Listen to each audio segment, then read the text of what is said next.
Hey, good morning. Pastor Joey here.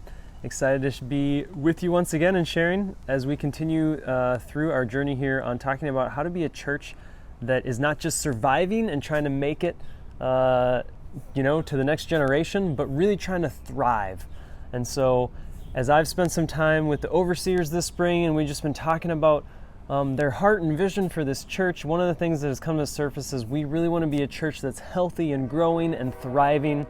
And so this is maybe part 5 or 6 in this series that I've been doing on just talking about what does it look like for us as a church to thrive and to really do well and to be healthy and to be growing and pursuing God and all that we do.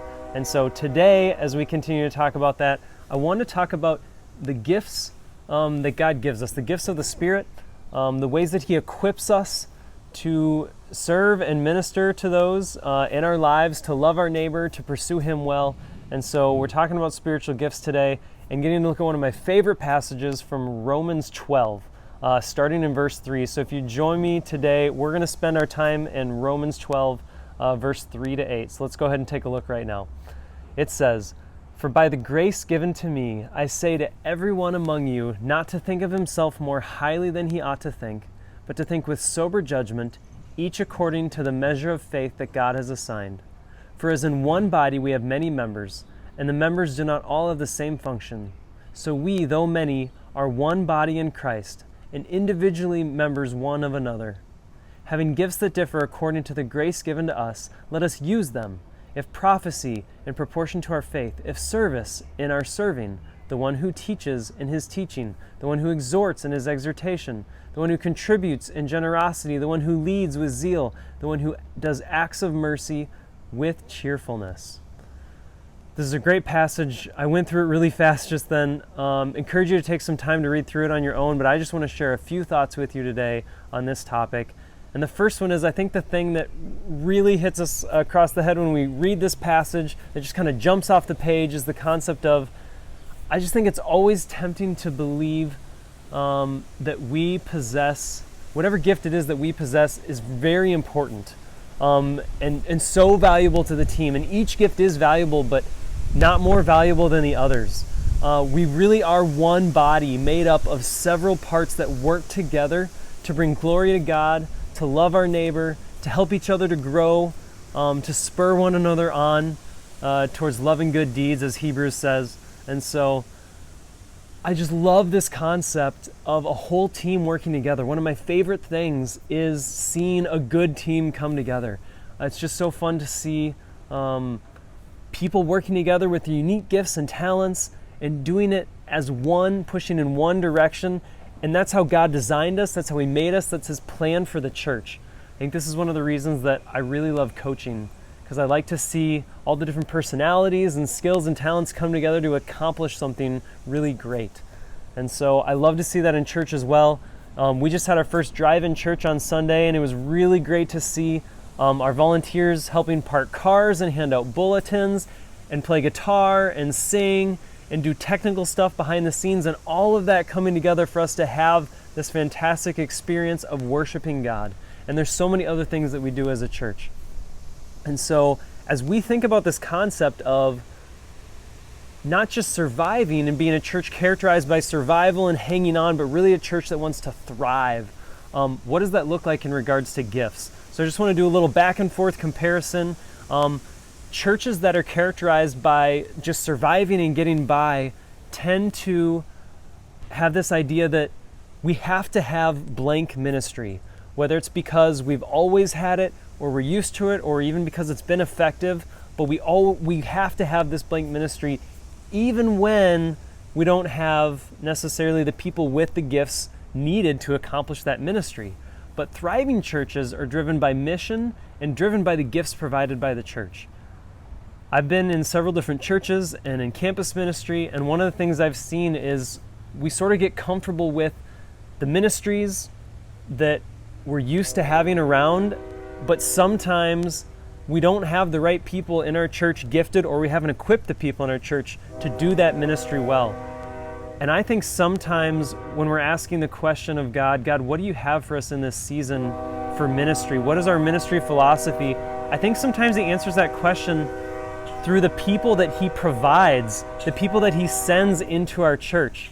And when he sends people that have the gift of playing whatever instrument or being able to lead or whatever the particular gift or passion is that God has given them, we should be open to the fact that if that's something we're not currently doing, maybe we should be. Maybe we should be considering it because God sent this person and gifted them to do that thing. And if we don't have anyone in that gifting and that gift set, maybe it's going to be a season where we move away from that particular ministry opportunity for a while until God sends that person back. So something to keep in mind as we choose to be a church that's thriving, we want to be using the gifts that are present right now in our church. The second thing is, in churches that are surviving, it tends to be that teaching is one of, if not the most important gift as it's viewed in the church. Teachers are beloved, they're followed, they're honored, and teaching is a great gift. But in a thriving church, I think we want to think that teaching is valuable and it's important, but instruction without example, without motivation to be doers of the word doesn't have very much value. We want to learn so that we can do. We want to have ministries of the church that challenge us to be out loving our neighbor, caring for the poor, sharing the gospel. We want to be people that do, that follow after God with our whole lives, not just absorbing knowledge and knowing more about the Bible, being able to memorize verses, but we want it to impact the way we think about God and the way that we live our lives. And when we see that and when we pursue ministry opportunities that do that for us, we're going to be much more healthy and much more thriving as a church. The next one is a lot of times in a surviving church, we are hesitant. We sort of are really careful. We don't want to be risky. We don't want to try something that we think isn't going to have success. And so sometimes we don't let people lead unless we think they are the very best at something or they've mastered it. And what I've seen in thriving churches and thriving atmospheres is that when you give people opportunities to lead and to serve, even if they're not the very best at it or they haven't been able to practice and have a ton of experience, that can be really good for the church because one, it can give an outside perspective or a fresh perspective, but also we can encourage people to grow by giving them opportunities even if they're not quite ready for them. And I know that comes with a little bit of risk or it can feel like it does, but I've seen some great things happen when we do it with people. We come alongside them, we encourage them, but we let them go before before others would view them as ready, before they've perfected that craft or that skill. And through that, they can grow and even discover gifts that they didn't realize that they had. The next thing is, a lot of times in survival churches, we feel like we just need to wait till the right person shows up and is ready to lead, or we assume that the right person will show up.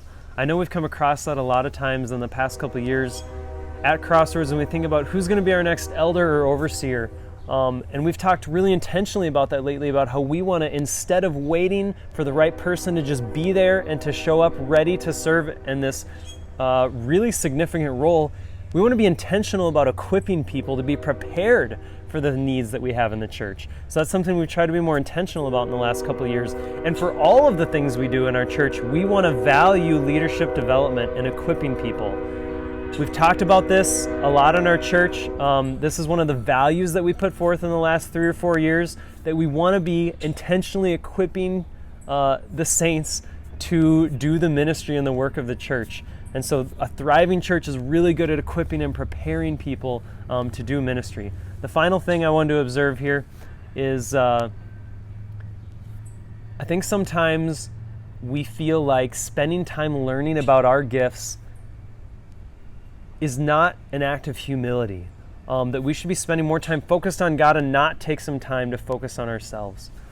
John Calvin, in his large book on the Institutes, talks about how until we know ourselves, it's hard for us to know God.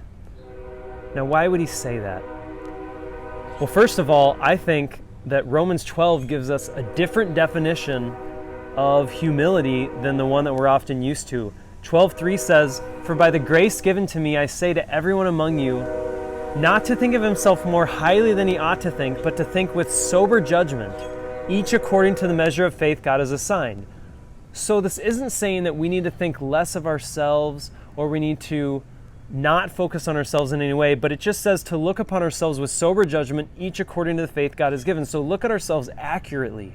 And to do that, we have to learn about ourselves. We have to understand who we are to accurately understand what it is that we are gifted at, that we're weak at.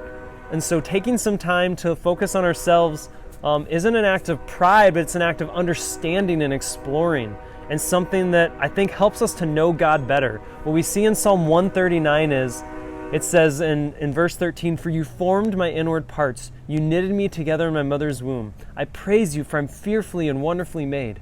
Wonderful are your works. My soul knows it very well." So we see this concept of God intricately wove us together and created us and made us. And if we study ourselves, we actually get to know God better. I don't know if you've ever taken the time to study the craftsmanship of something that you really appreciate, but when you do that, you tend to know the craftsman better, right? I'm a big fan of music, and when I take some time to really examine and study an album or a song that I love, I get to know the author of that so much better. Or maybe a book that you love. You feel like you get to know the author by reading that book and really studying it further. We have an opportunity, even in just studying ourselves, to get to know the Creator, get to know God better, and develop our relationship with Him. So that's just one more reason to take some time to study ourselves. And in doing this, in taking this time to study ourselves, we get to increase the gifts that are used in the body, in the church. And when we do that, the church functions so much better. When we allow time and space for people in our church and encourage them to try new things, to be stretched, then it's not just that we're gaining knowledge, but we're gaining experience and opportunity to use those gifts. And when we do that, I think we're going to accomplish the mission of the church much better. Here at Crossroads, our mission is to make disciples who love God, grow spiritually, and serve others. And I think the more opportunity we give each other to use our gifts, to highlight our gifts, and to equip ourselves to use the gifts that God has given us, and the better that we are at learning about ourselves and who we are, the more we're going to be able to accomplish that mission and help more people come to know God. Before I close today, I just want to share a few resources with you. I'll share them in the email and also in the information below this video on YouTube in the description. The first one is just a link to a site that you can go take a spiritual gifts test and learn more about the spiritual gifts that God has given you. All of these are free, or well, not all of them actually. This first one is free. The second one is called Strengths Finder. This is a test that you can take to figure out what strengths that you have, but also there's a great book that goes with it if you're one who wants to dig deeper and understand yourself more. The final one here is Personality Test, 16personalities.com. It will, if you're familiar with Myers-Briggs, it just kind of helps you understand kind of who you are, introvert, extrovert, thinker, feeler. It's really helpful to just kind of be a starting point. So if you would like to know yourself better, explore some of your spiritual gifts, and how you can be contributing to the church, I encourage you to check out these links. But even if you don't, just invite you to pray and seek the ways that God has gifted you, and encourage you to explore. If there's something that you feel like you're gifted in, I'd love for you to talk to me and to get you plugged into the church as we start to gather back together this summer and into the fall.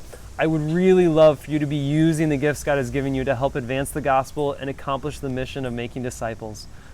Even just to have a conversation about that would be wonderful. I enjoy getting to do that. So thank you for taking the time today. I just ask that you would be continuing to pray for yourself and for our church, that we be a place that is thriving and desiring to grow. Pray that you'll have a wonderful week, and look forward to talking again soon.